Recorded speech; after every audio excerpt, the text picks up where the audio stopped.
There's a classroom in 13th century London. Wooden benches, rushes on the floor, the smell of tallow candles. The schoolmaster calls out names for morning roll. Thurston, lettuce, Godliva, Hamo. Every single child answers. These aren't exotic names or royal titles. They're normal, common, the medieval equivalent of calling out Emma, Liam, Sophia today. But here's what's unsettling.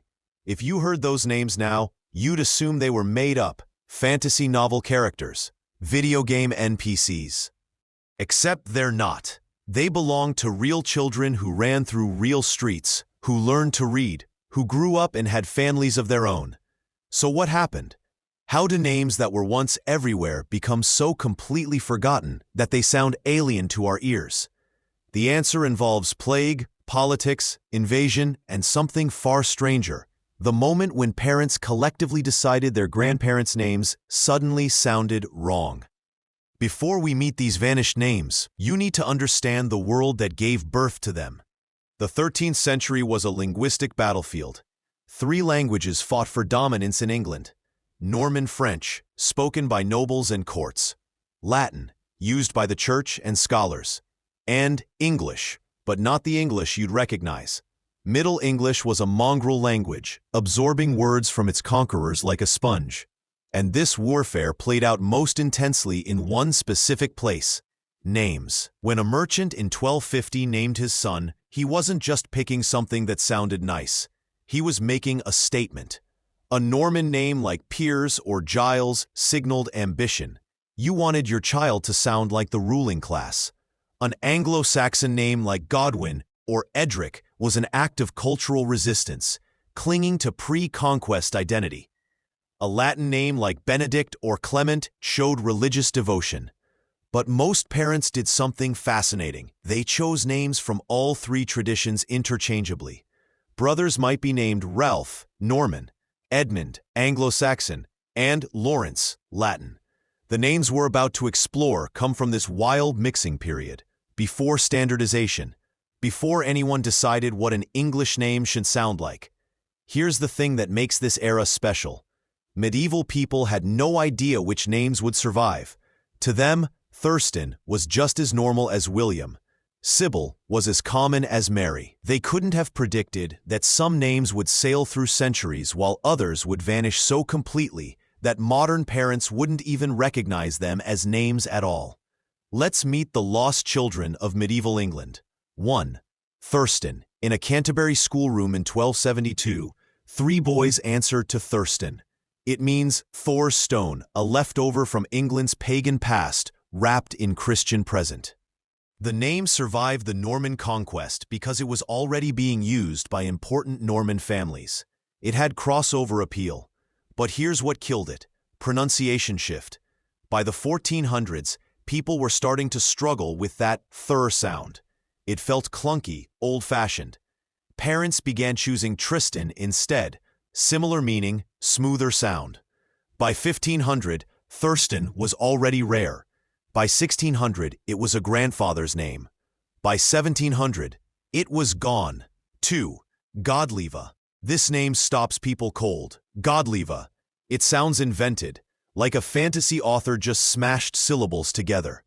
But in 1250, it was everywhere, especially among merchant families. The name means God's beloved, and it came with built-in religious credibility. Parents loved compound names starting with God because they were basically advertising their piety to the community.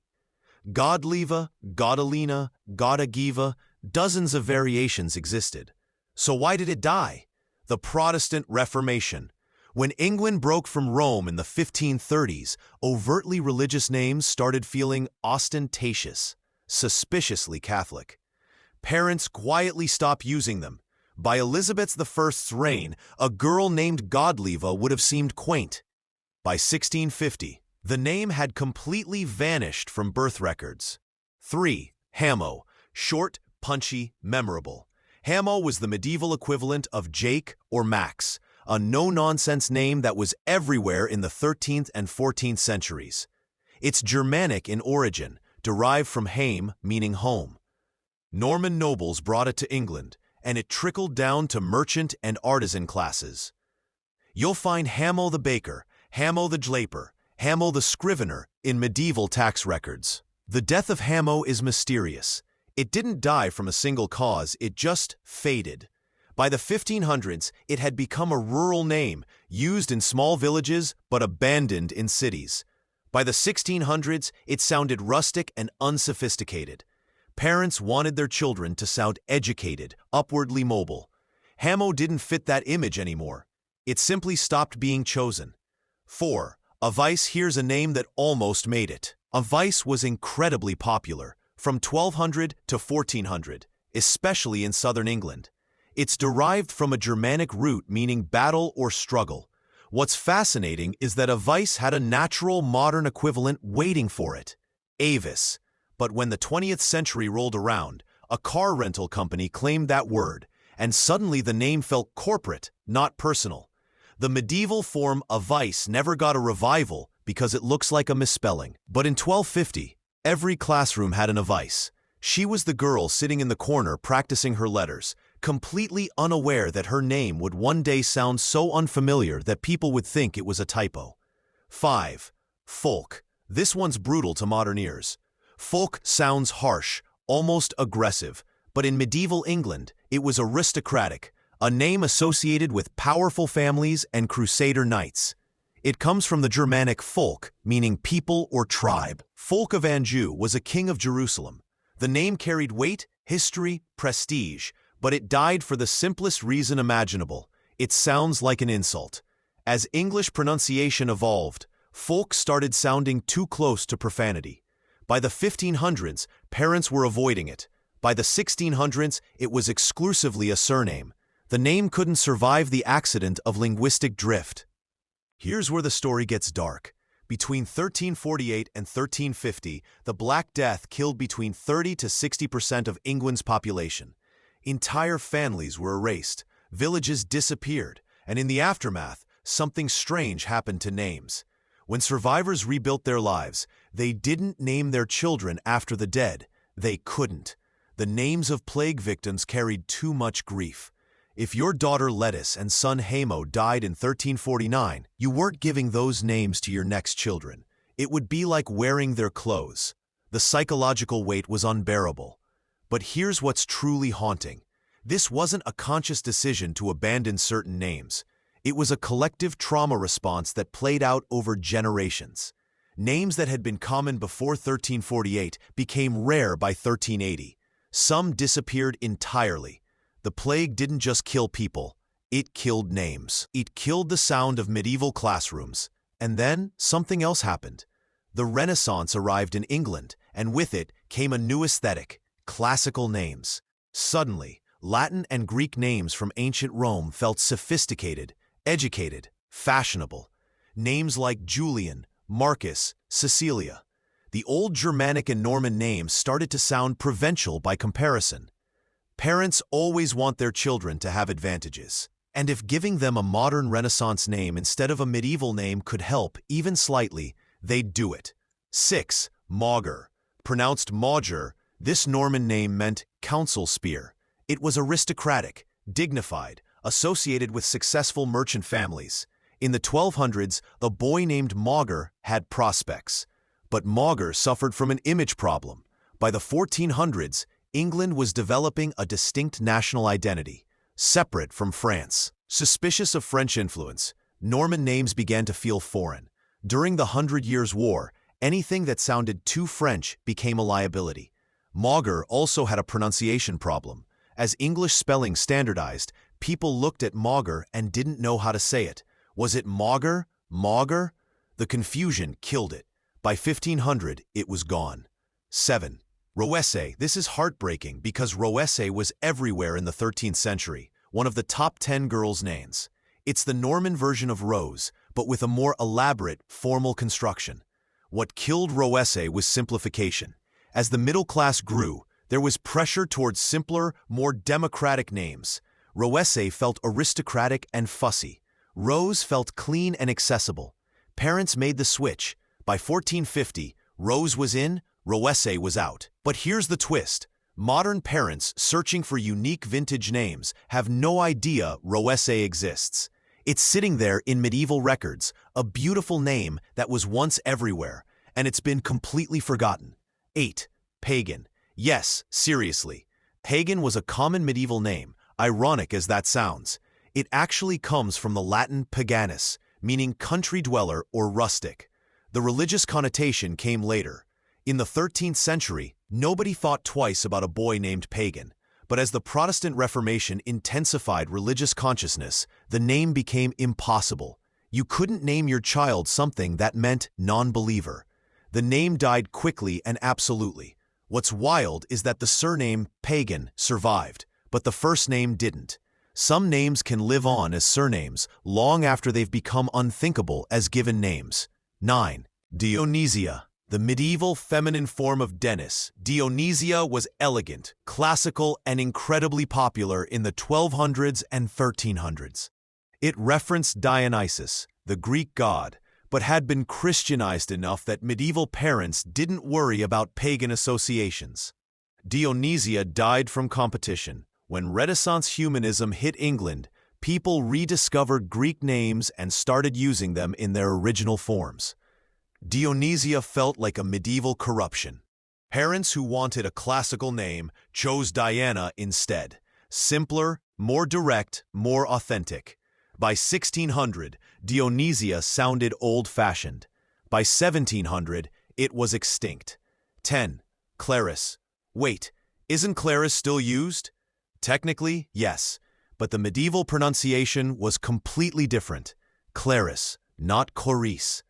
It was also far more common than it is today, a top 20 name in the 1300s. Medieval Claris died and was resurrected centuries later with a new pronunciation and new associations. Hannibal Lecter didn't help.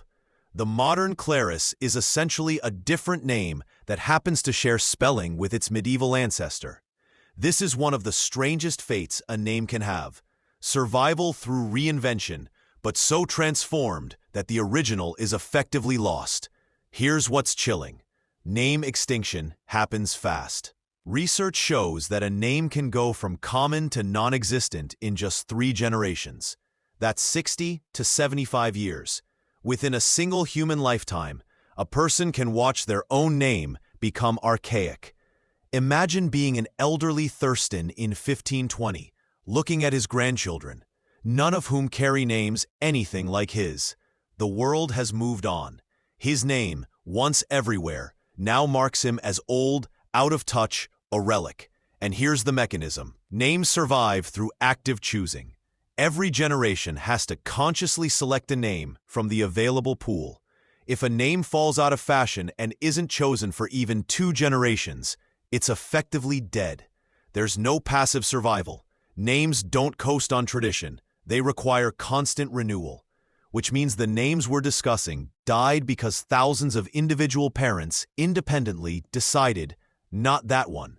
Sometimes for clear reasons: religious change, political upheaval, phonetic shift. Sometimes for no discernible reason at all, except that the name just stopped feeling right. This is what makes name extinction so eerie. It's a collective forgetting, a cultural decision made by nobody in particular, but everyone in aggregate. 11. Lettuce. The medieval form of Letitia. Lettuce was everywhere in the 13th century. It meant joy or gladness, a lovely meaning, and parents adored it. But lettuce had a fatal flaw. By the 1600s, it sounded like lettuce. English pronunciation had shifted just enough that the name became a homophone for a vegetable. Children were mocked. Parents stopped using it. By 1700, lettuce was finished. The modern form Letitia survived, but medieval lettuce, with its specific pronunciation and cultural context, died of unfortunate phonetic evolution. 12. Alard. A strong Germanic name meaning noble hard. Alard was common among craftsmen and merchants. It sounded substantial, reliable, the name of someone you'd trust with your money. Alard died from the Great Vowel Shift, a massive pronunciation change that swept through English between 1400 to 1700. Names that depended on specific vowel sounds could become unrecognizable. Alard started sounding awkward, unclear. Parents drifted toward names with more stable pronunciations. By 1600, Alard was rare. By 1700, gone. 13. Sibylla. The elongated medieval form of Sibyl. This name was associated with prophecy and wisdom. Sibyls were ancient prophetesses. In the Middle Ages, that connection was prestigious. But the Enlightenment killed Sibylla. As rational thinking displaced mysticism, names associated with prophecy and fortune-telling felt superstitious, backwards. Parents wanted their daughters to sound educated and modern, not mystical. Sibyl survived in shortened form. But the full Sibylla vanished by the 1700s. 14. Griselda. This one's famous. It survived in literature. Chaucer wrote about a character named Griselda, but died as an actual given name. It meant Grey Battle Maid, a fierce Germanic name that was popular in the 1200s.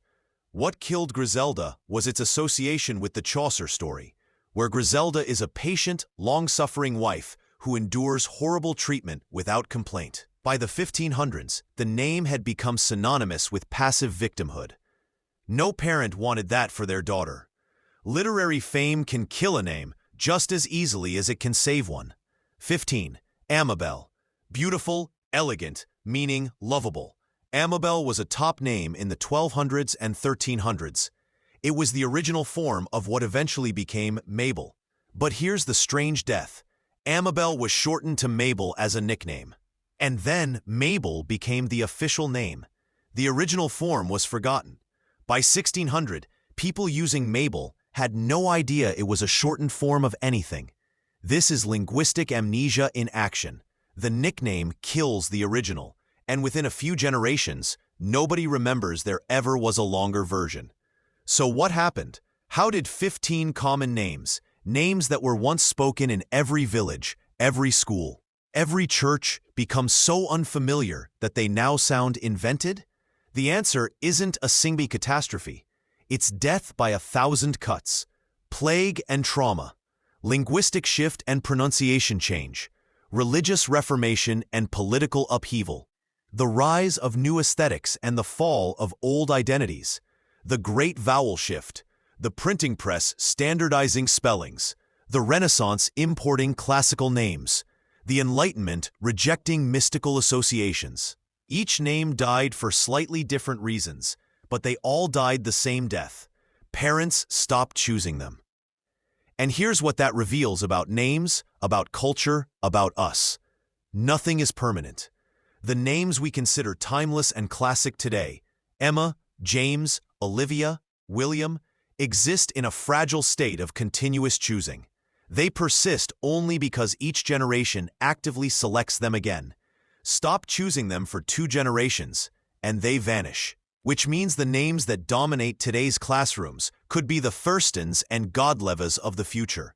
In 800 years, people might make videos about the mysterious extinction of Liam and Sophia, wondering how names that once seemed eternal could disappear so completely.